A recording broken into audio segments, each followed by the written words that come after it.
Aralin para sa buwan ng Oktubre. Mga bahagi ng pananalita. Mga uri ng pananalita. Number 1. Pangalan.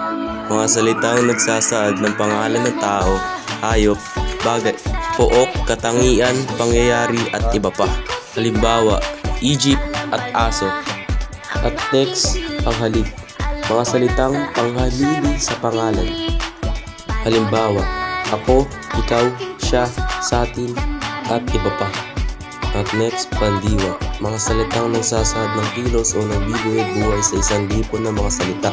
Isa na lamang halimbawa, sayaw, iyak, at tulog. At next, pang-uri.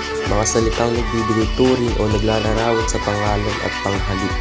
Halimbawa, magandang dilag. At next, pang-abay. Mga salitang nagbibigay turing o naglalarawan sa pandiwa, pang-uri at kapwa nito pang-abay. Halimbawa, pamanahon, panlunan, pamaraan at iba pa. Next, pangatnig. Mga salitang nag-uugnay sa dalawang salita. Halimbawa, dahil, maging man, at iba pa.